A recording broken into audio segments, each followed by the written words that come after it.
Welcome to the Ministry Forum podcast, where we believe that you are not alone in your ministry journey. I'm the Reverend John Borthwick, your host, coming to you from the Center for Lifelong Learning at Knox College. Here we connect, encourage, and resource ministry leaders all across Canada in the joys, the struggles, and everything in between.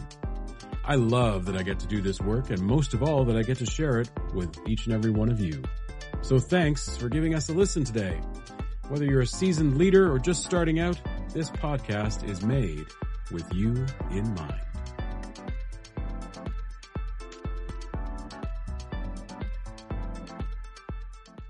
So our next part of our day is to have a conversation.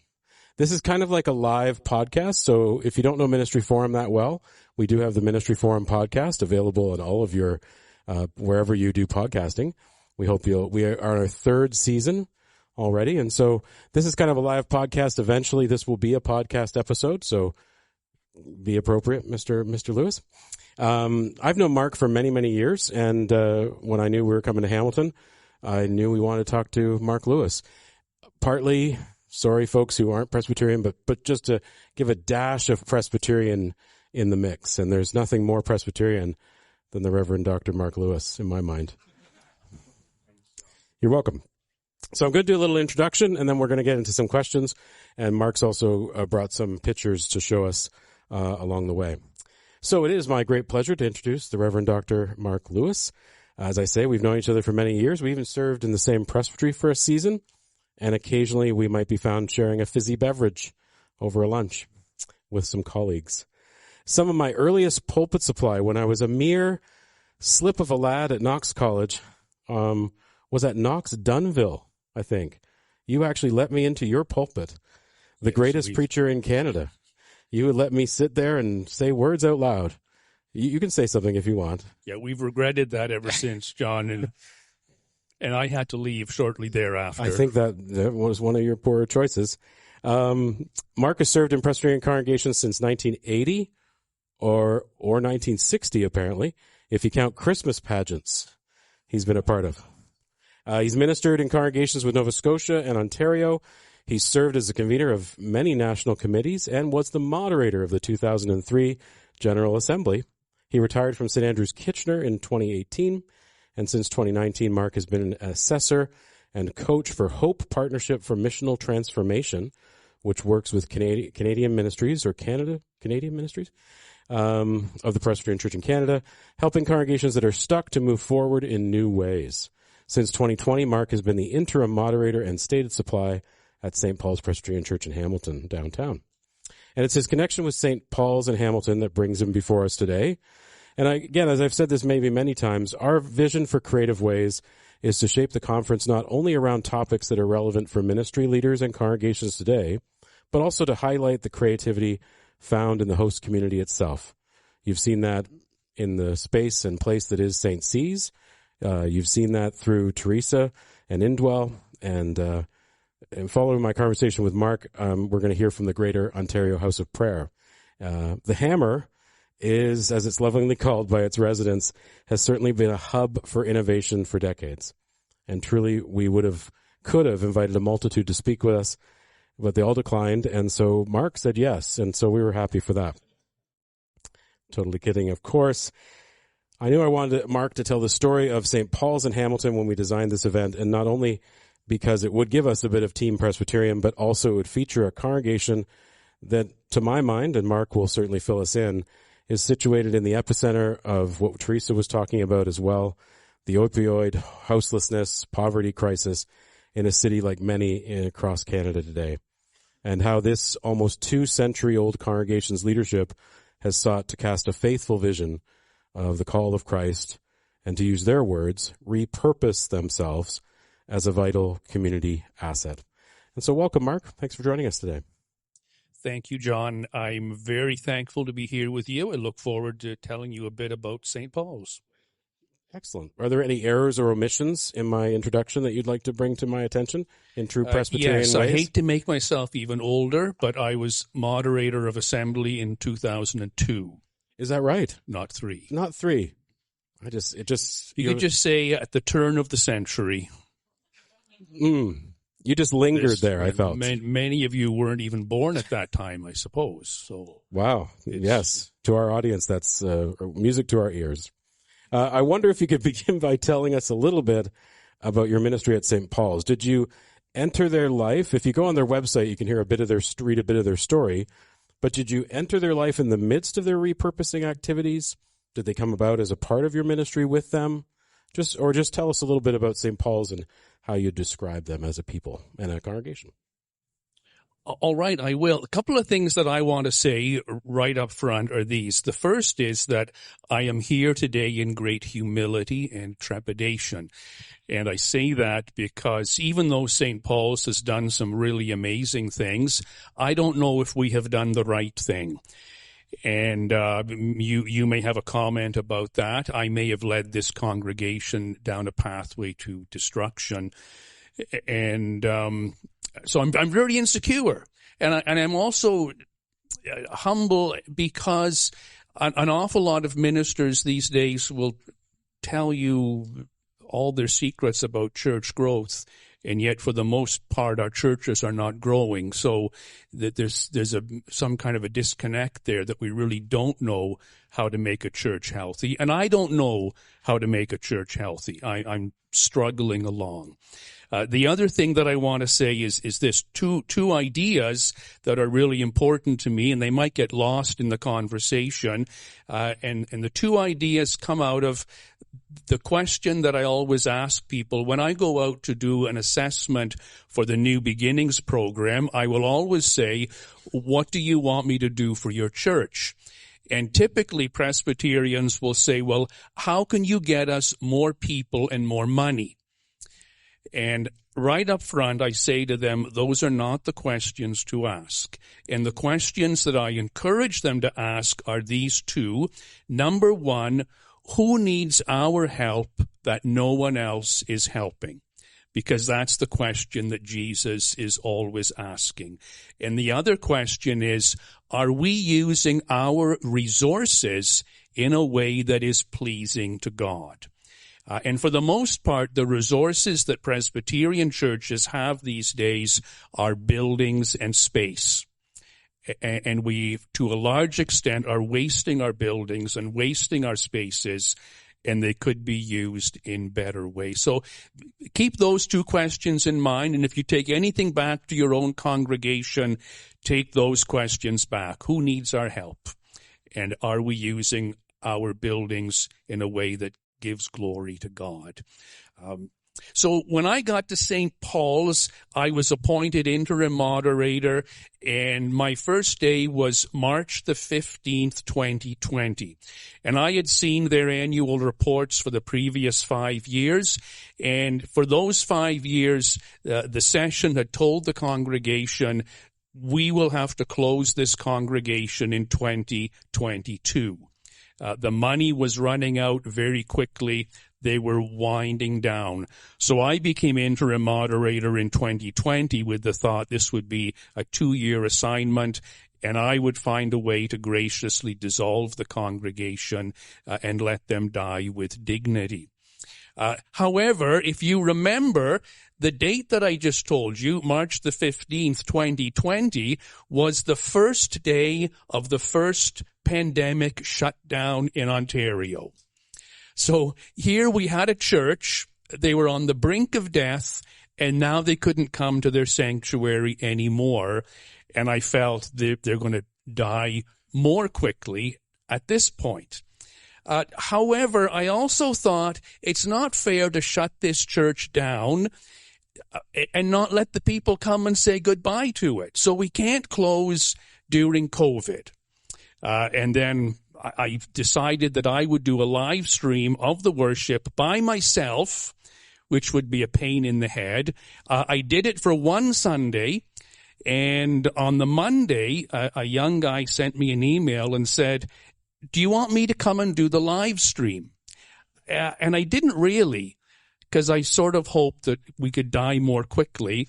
And I didn't know who this guy was, because all the people that I knew of from that congregation were quite elderly. And this guy was maybe 26 or 27, but he was a member, and he was just a young person who really loved traditional worship, and he also was really good at technical stuff.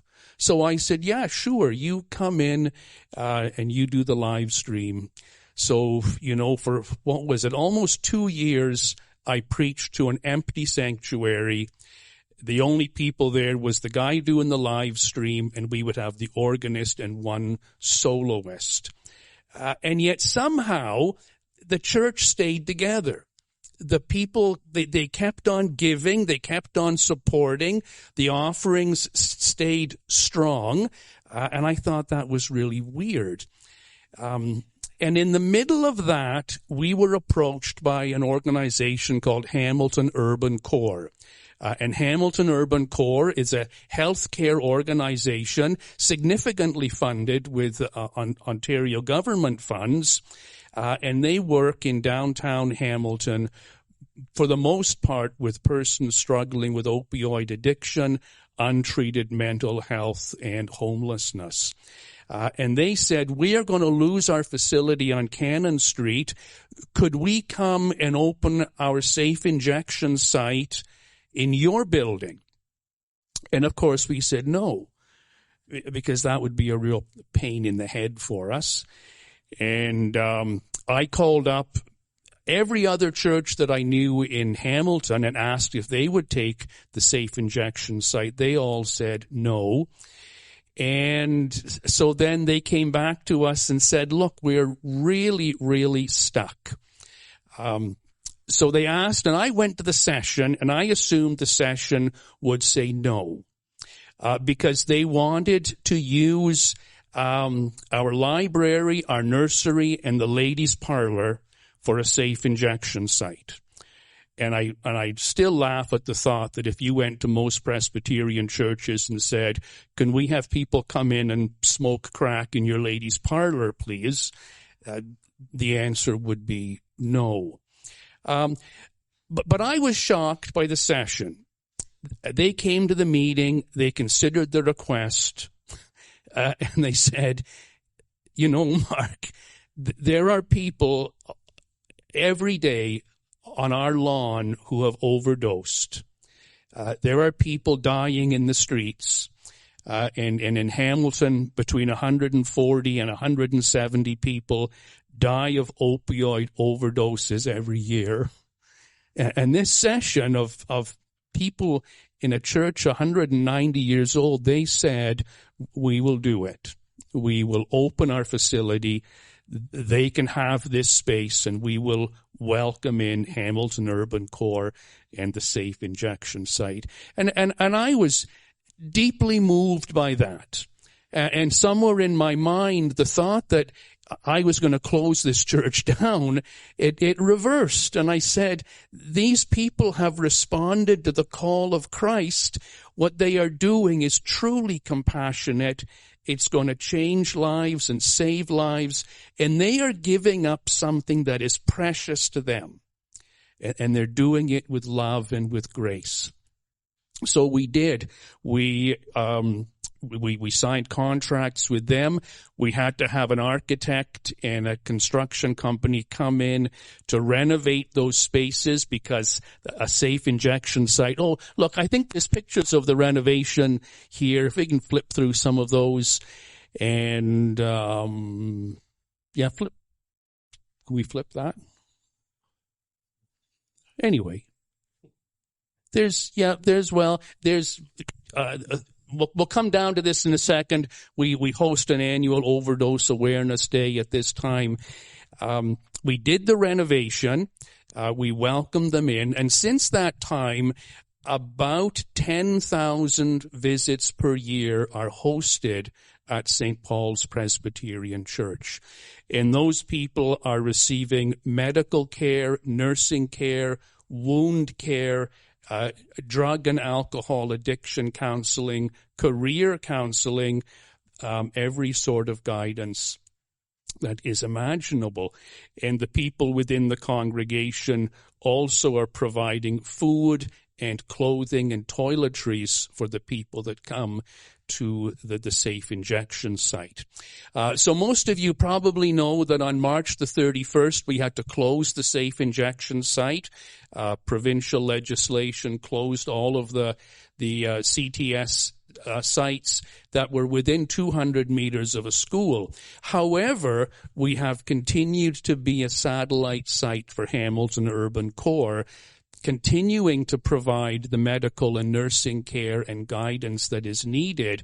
We just do not have the supervised injection site at this time. And we grieve that that's gone, but we are thankful that we are still able to serve around 10,000 people per year. So I'm tremendously proud of the congregation. Somehow their sense of doing something significant for the kingdom of God has rejuvenated them. They don't want to close anymore because they've realized that their site is a place right in the middle of all these problems, and that God has placed us geographically in a space that we can do a tremendous amount of good. So we're doing that. That's truly amazing. Truly amazing, Mark. I would sense that the reality you're describing creates a number of unique challenges for ministry leaders, perhaps ones that are similar for others in the similar context. Can you help us picture what one might encounter in the parking lot, church hall, or church lawn, front steps from time to time, maybe even as regularly as every single Sunday morning? And maybe for the sake of folks who are encountering similar kind of situations, would you be willing to share personally how you've faced these situations? I'd imagine in some cases they've been moments of profound meaning-making, maybe frustration, and quite possibly some despair as well. Yeah, a significant amount of despair and sadness. And up front I said, I'm not sure if I've led this congregation in the right direction, because there are things we see every day and every week that are heartbreaking. We have had, from time to time, significant encampments on the grounds of St. Paul's. We know that there is significant drug use outside the building. It's a very strange phenomenon that if one person comes to use the safe injection site, they will often bring with them 2 or 3 friends who are also going to inject or use, but they don't want to go into the site. So they're out on one of the side lawns of St. Paul's. And, last year, the staff at Hamilton Urban Core reversed 46 overdoses, and that wasn't from people inside the safe injection site.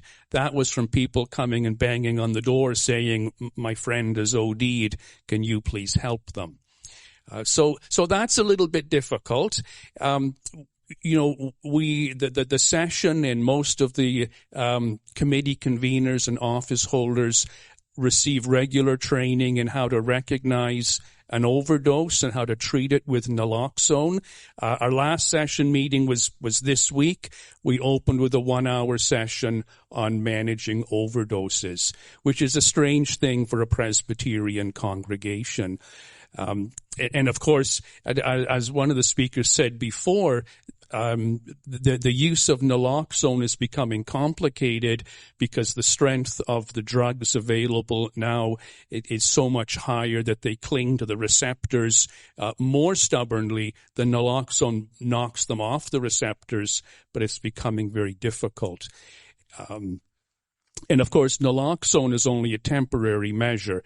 If you treat someone with naloxone and they revive, you do have to call 911. The naloxone generally buys about 15 to 20 minutes of consciousness, but you have to treat the person at a deeper level before that wears out. So what it looks like is it depends from season to season and week to week. Often there are encampments. There have been periods of time at St. Paul's when we have had to hire a security guard in order to clear a path for our members to come to church on Sunday morning. But we've lost some membership.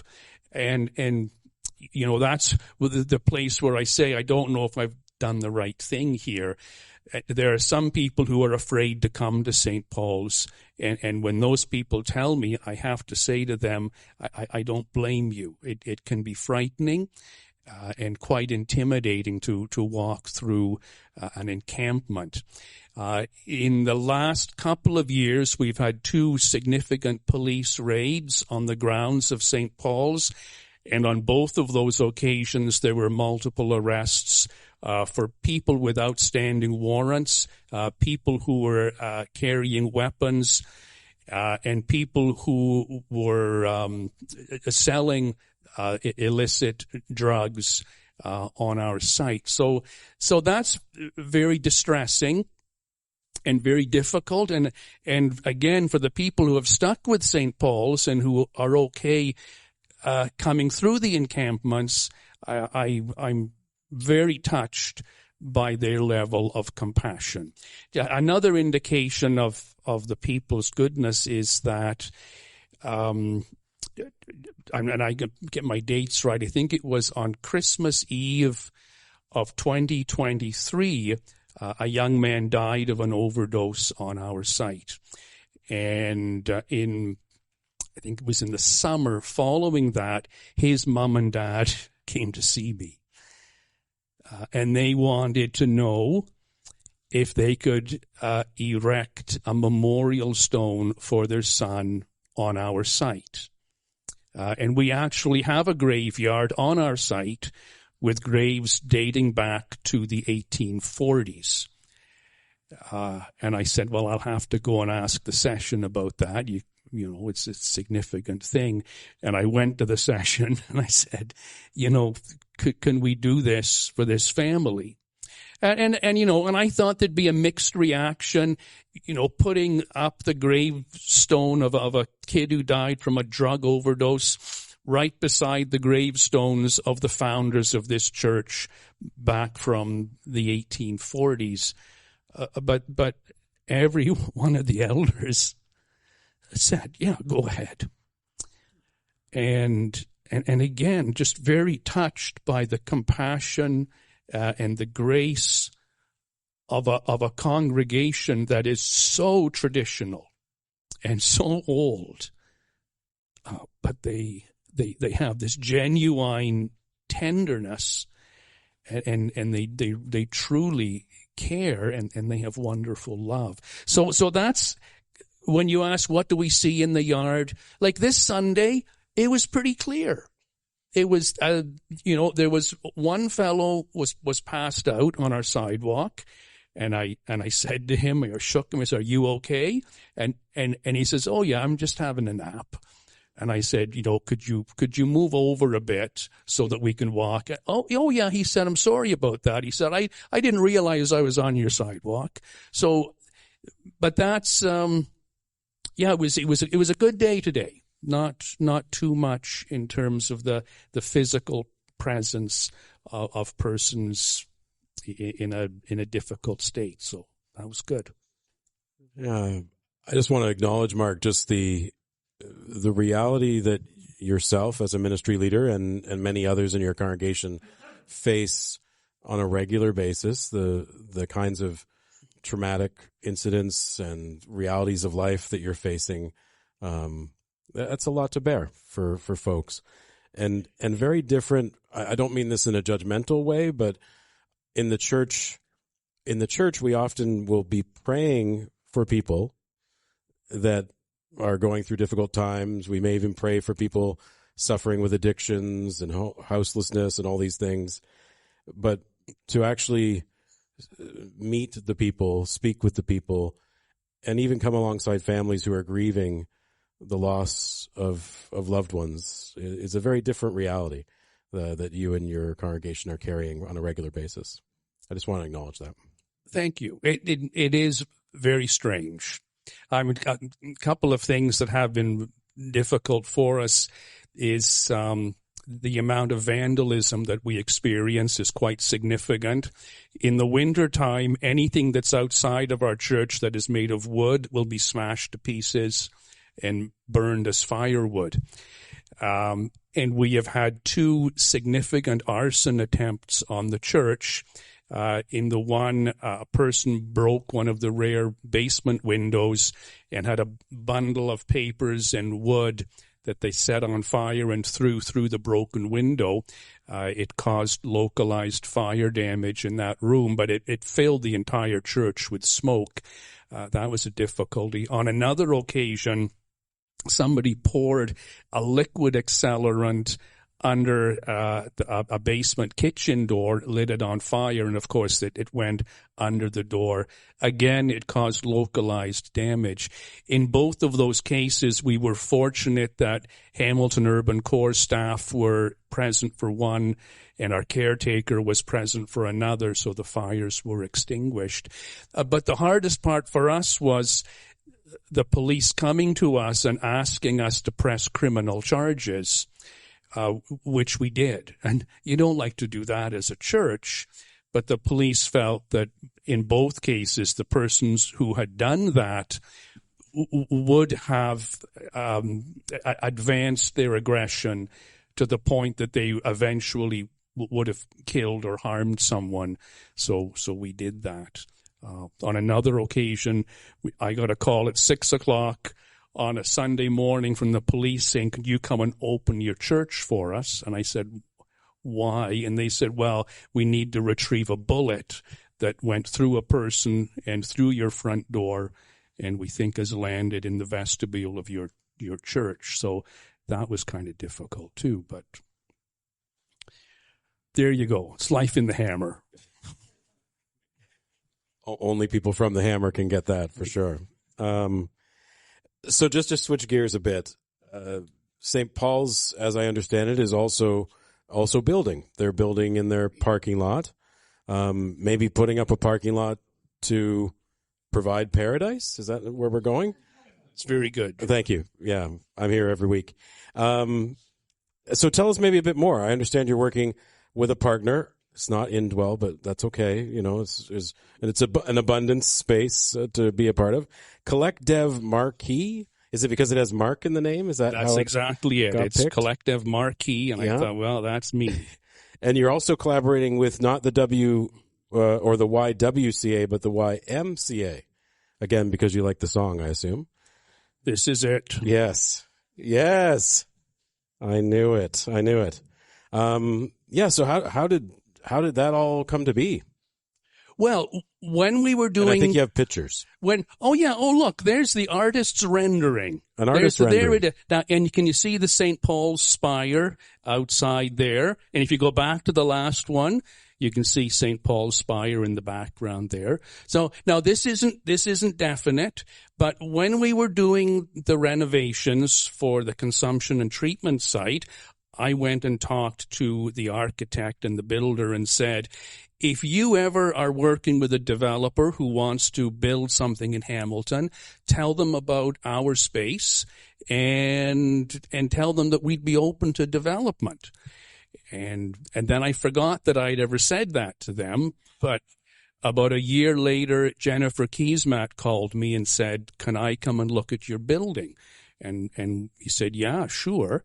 So she came over and she looked and she said, "Yeah, we would like to develop here." So we have been 3 years in conversation and negotiation with Collective Marquee. They made some initial offers that we felt were not sufficiently beneficial to us. But finally we worked out an offer whereby they would purchase the space of St. Andrew's Hall and this little building that we call the Cottage. And they would also purchase 2 parking lots to our west and our north. And they have the intention of building 2 towers that would be 30 stories each, with a total of about 700 housing units and 5 levels of parking and 55,000 square feet for the new headquarters for the YMCA. So just about 10 days ago, we finally received permission of the Presbytery to sign that agreement of purchase and sale. So we have done that. So now we anticipate there will be about a year that it will take Collective Marquee to obtain the various licenses. They need geological surveys, environmental surveys, permissions from all levels of government, and permissions from all of the heritage societies as well. But if they obtain all of those things, we would proceed with that construction. So it'll benefit St. Paul's in many ways. The initial purchase price will be helpful to us, but also we worked out an arrangement whereby the developer would come over and restore our secondary church hall, which is underneath the sanctuary, to replace the church hall that we are losing, and also to make that church hall accessible. St. Paul's has never been accessible. It's all stairways and high climbs everywhere. So if that gets done and the church hall becomes accessible, we would then, at our own expense, make the sanctuary accessible, and the whole building would be accessible. So we're excited about that. We're excited about the housing, and more so we are excited about the presence of the YMCA, because they offer a full range of social services, helping people with every kind of counseling and with housing and employment. So for our space to be used for that would be great. So just going back to the original thing I said, those questions, who needs our help that nobody else is helping? And that was the unhomed persons struggling with untreated mental health concerns and opioid addiction. So we responded to that question. These are the people that no one else will help, and we will. And the second question, are we using our resources and our spaces well? And we were not. But by giving it over to the CTS, we are.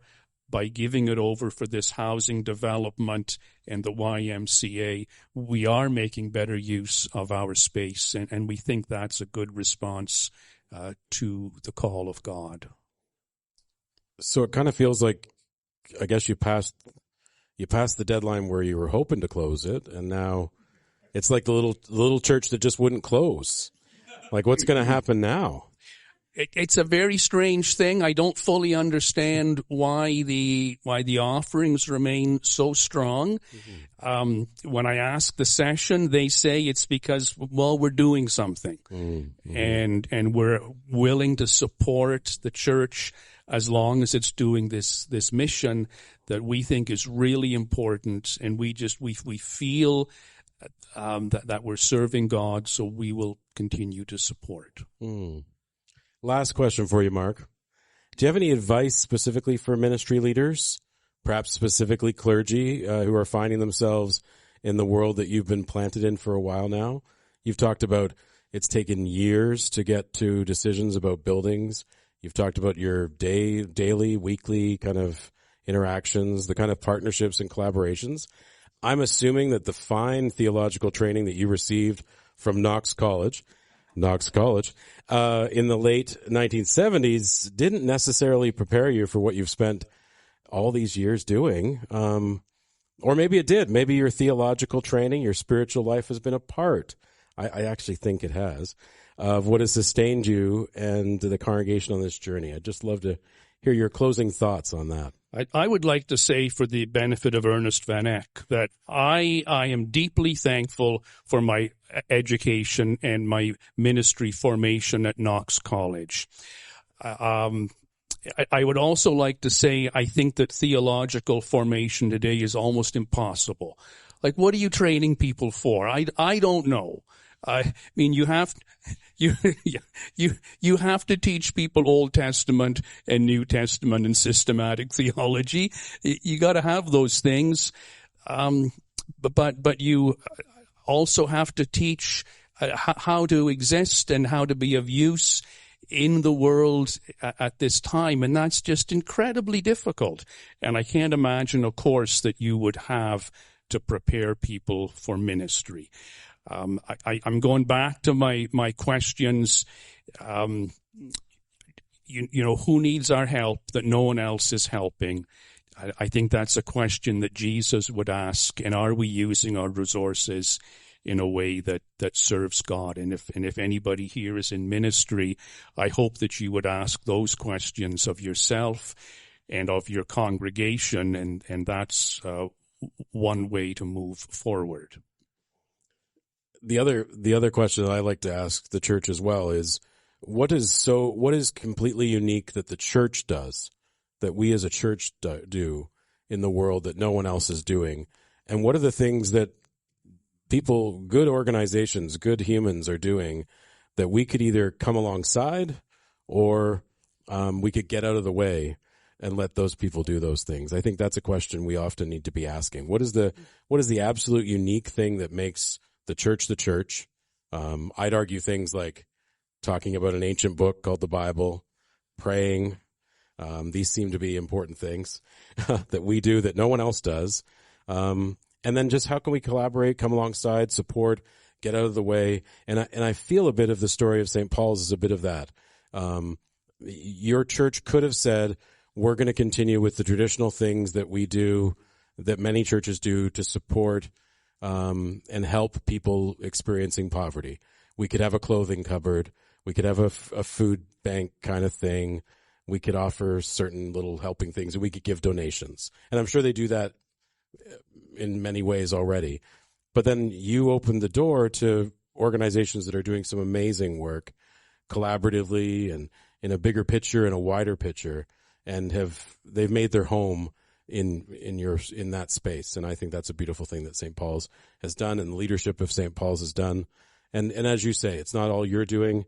As I can't imagine some agenda items that you've had on in your sessions where, what are these people like? And I feel like it's almost like the Acts church. When I read the book of Acts, it's kind of like, surely not this now, God, this can't be possible.